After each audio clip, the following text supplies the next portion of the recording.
Might I just get a quick selfie? Just sit down. Just, yeah? Can you just get in a little bit? Can you just, say, I don't know, cheese or chalice or something? Chalice? No, it didn't work, so do it again. I'm not very good with these gizmos. It's just that it's not every day you find yourself preaching in front of the cream of British Unitarianism. So I've got that image now for keeps. I was at Sacré-Cœur in Paris, such a lovely, holy, beautiful place. And there are so many of these around, I've got my eye poked out. So many. I didn't know what they were when I first saw these selfie sticks. I thought there were some high-tech antennae attached to tourists. Or were they magic wands for a magic world, for a modern world? Apparently, selfie sticks were the must-have gift of Christmas 2014. So, if you didn't get one, obviously, your loved one doesn't care about you. And Time magazine, who should know, they're pretty good, aren't they? Time magazine, announced them as one of the greatest inventions of the year. That doesn't give a lot of hope for the human race, does it? And I was doing a little bit of research on these strange things. And there was this guy, a shop seller, who sold them in New York. And he was asked, what is it about selfie sticks? Why are they so popular? Why do people love them? And he said, it means you don't have to ask anyone to take your picture. He said, that's very New York. Not to bother anyone. And that made me think, not to bother anyone. Wow. So, selfie sticks means you can take your own picture wherever you like, any landmark in the world, or Unitarian conference. And it means you don't have to rely on anyone else. Yeah? You can just do it yourself. You don't need to reach out to a stranger. You don't need to say to somebody, you don't need to risk having your phone nicked. Oh, let's face it. You can't trust anyone these days, can you? And of course, obviously I do realise, sometimes when you get somebody to do to take your picture for you, they hash it up, don't they? They'll take it and they'll put their finger on the lens, and you get home and you think, what is that?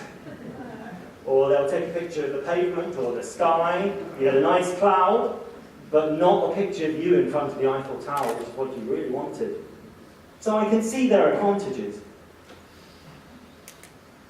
But I just wonder whether, in 2015, more and more of our technology claims to bring us closer, but in reality does the opposite. What about watch phones? They're going to be really popular. I haven't got one, just got a normal, just a pretty ordinary one, but as soon as they're out, I'll be getting one. So watch phones, will they bring us closer to our common person, common man, common woman? What about Google glasses? I don't know if anyone's put those on.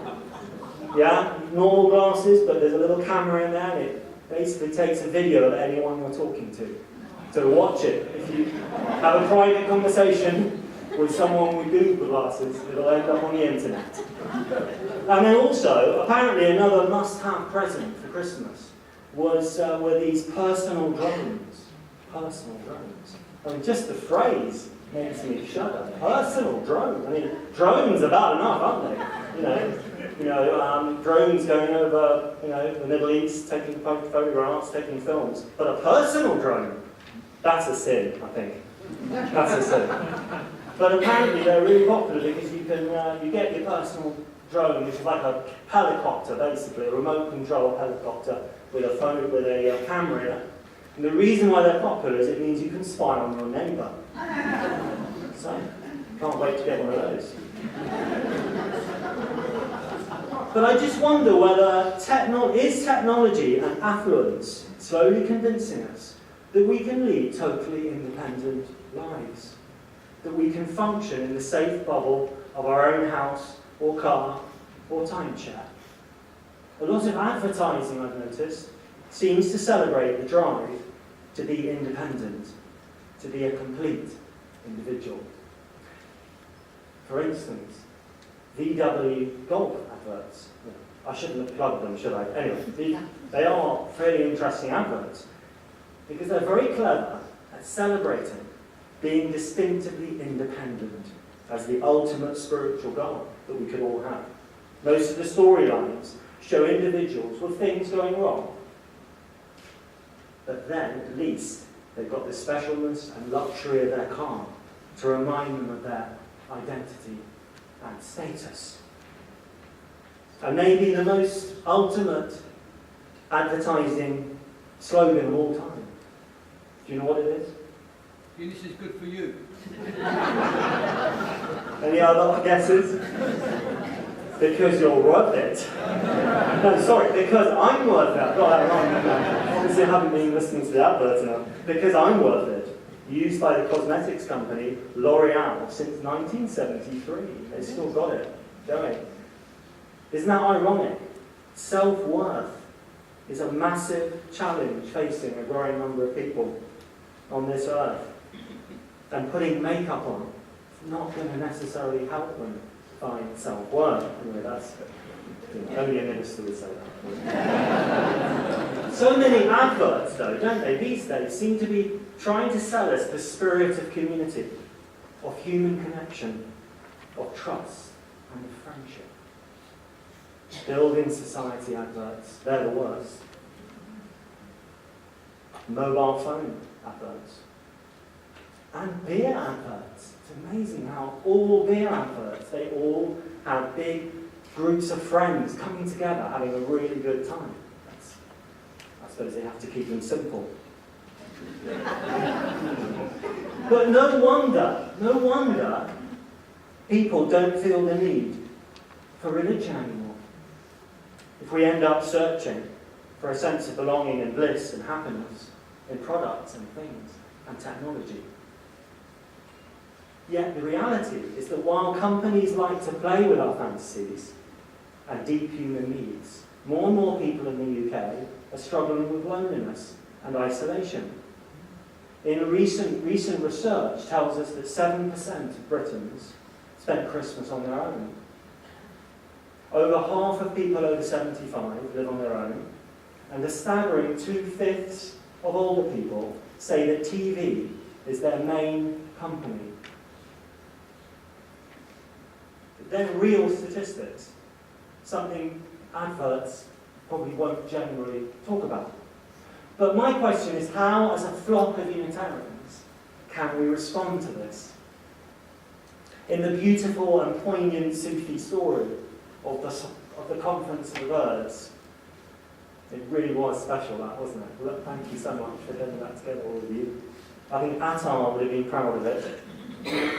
Many of the birds are too frightened or too self-centered to make the journey, to take the risk of finding the simul bird, a metaphor of God, or a sense of the divine. Finally, a flock set off, and many of them perish along the way, but eventually 30 tired birds arrive at the mountain of Kaf and see their reflection in the lake. They realise that they are the divine. We are told that the word simul means 30 birds in Persian. And after a long and dangerous journey to find holiness, they understand that they are holy themselves. It is their oneness that makes them God. As separate, worried creatures, all preoccupied with their worries and fears, they don't know their own sacredness. Ring any bells? And I think this story, for me, still seems very, very fresh, even though it's about 700 years old. Has the way we worship affluence and material goods ended up convincing us that there is no such thing as society, but merely millions of individuals, each pursuing happiness for themselves? Maybe our lostness is not because we've collectively turned away from a belief in God, but that we have forgotten that we are one immense, vibrant life. Of course, the revelation of oneness is a central message spoken by so many religions and philosophies, and I would argue is a phenomenon that is experienced by humans across the globe in all cultures. Jung called it collective unconscious.